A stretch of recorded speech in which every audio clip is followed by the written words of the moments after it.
You still remember, Admiral. I cannot help but be touched.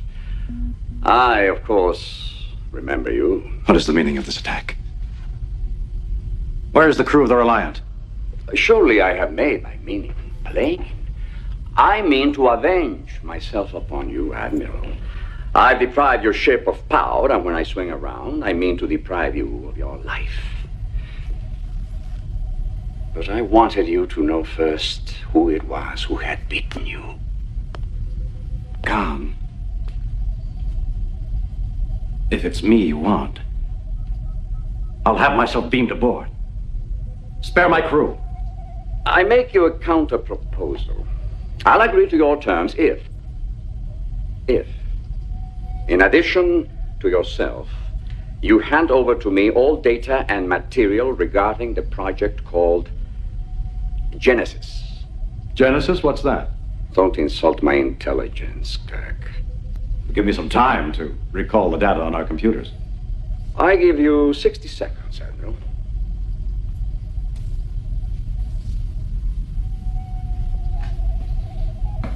Clear the bridge.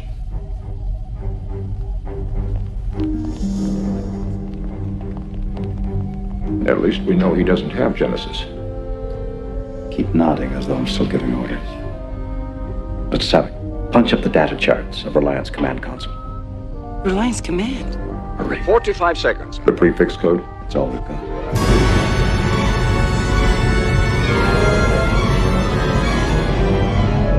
Charts up, sir.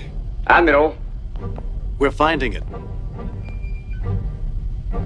Admiral. Please. Please, you've got to give us time. The bridge is smashed. The computer's inoperative. Time is a luxury you don't have, Admiral.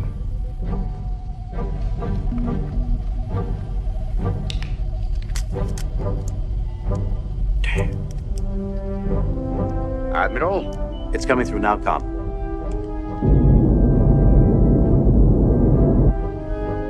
Reliance prefix number is 16309. I don't understand. You have to learn why things work on a starship. Each ship has its own combination code.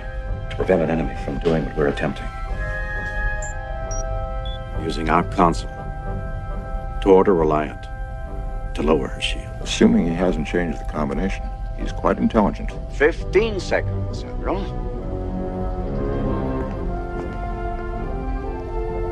Khan, how do we know you'll keep your word? Oh, I've given you no word to keep, Admiral. In my judgment, you simply have no alternative.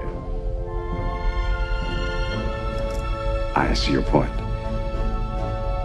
Stand by to receive our transmission. Soon, lock phasers on target and await my command. Phasers locked.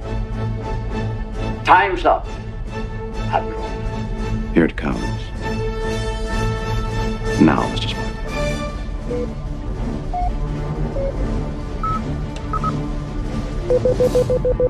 Sir, our shields are dropping. Raise them! I can't! Where's the override? The override! Fire. Fire!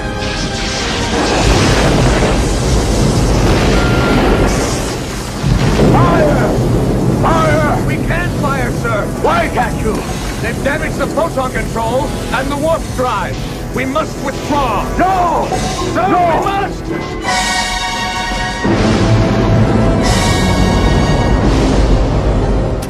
Story? I don't. I've seen him at cons, at conventions, and got the autograph stuff like that. So no, yeah, a very small one. So we have, my wife and I have a picture standing on opposite sides of him on the captain's chair of the bridge at a convention, and we were the second people in line, after waiting in line for 3 hours and stuff like that. So we got up there and he was very gruff just because he was on such a schedule and let's get stuff done and. He doesn't have the warmest personality sometimes, but we got up there and we're standing and they took the picture and I don't know, this is the nerd in me geeking out. He turned to me, looked up and said, "Thank you for coming." And I was just like, oh my God, he might be in a mood for everybody else right now, but he just told me thank you, for coming to this and stuff like that. So I dug it. That's a personal thing for me. So over the years, my Shatner story is not that great, but Oh, it's got to be better than mine. no, I mean no, because you got to thank you. And I was sitting at Aroma on Tahunga, the coffee shop, which is everyone knows is kind of like an industry spot. I was there for a meeting, and I was early. And there's an empty table in front of me. I'm sitting outside, and he sits at it. And after like a minute or two of looking around, he looks to me, doesn't say hello, and goes, "My dilemma is, if I get up to order coffee, I lose the table." And I'm like, "Well, hey, I'll tell you what. I'll just sit at the table for you until you come back. Handled." "Oh, well, thank you." So he did that. That's not the best story, right? But that's my engagement. My dilemma is, that's kind of Right. a Kirkian Yes. way to open up a conversation, I suppose. Alan Ruck did a Star Trek with him, and he's got some stories that are not so savory. I think he was Cameron. like, he's like, yeah, Cameron from Ferris Bueller. He's like, "Do you guys want to run lines?" And Shatner was like, "No, I don't." Just like no actor generosity whatsoever. And Alan was honest about his feelings about that experience, which were not too flattering. Other people, Mike Lang, by the way, director Mike Lang of the X-Files, Okay. great friend of ours here. He has the best Shatner story of directing him in a TJ Hooker spinoff. Oh, wow. Okay. Yeah. Now other I don't people, what's that? I don't know that I was aware there was a TJ Hooker spinoff.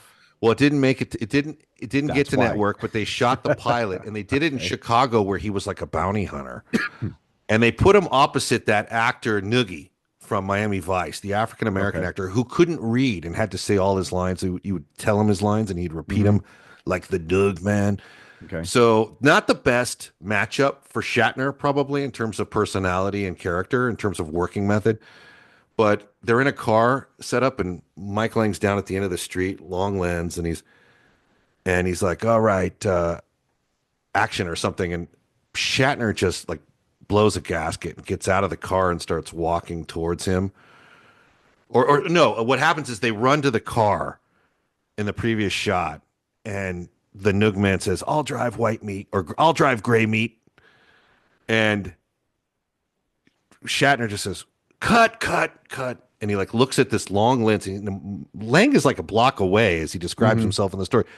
And Shatner does this Michael Myers turn into the camera lens and starts walking towards him. And it's one of those things where you look up and he's far away, but you look down and he's really close to you. Right. And he ultimately gets up to him and he goes, "What does he mean by that gray meat?"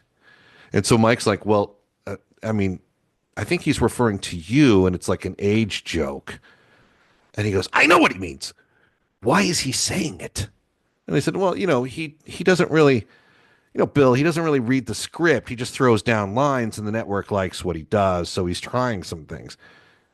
He's like, Shatner was kind of processing it, like, should I be mad about this insult? Like he could see the processor going, like, should I be angry that he called me gray meat? And then finally he goes, "Yep, I'm angry." "Well, I don't like it." Anyway, but the way Lang acts it all out it's actually kind of semi-endearing to Bill Shatner in a way, if you weren't on the set counting the dollars being spent. It's kind of like funny how he like tried, should I be mad about it? Anyway. Right. But what's my motivation? Yeah. Hello, this is Richard Ashton. You won't know me from such TV shows as Outlander, Vikings, and Doctor Who, but I would like you to know about the search for a cure for NMOSD, and with it, a cure for cancer. Go to the Goothy Jackson Foundation and donate today.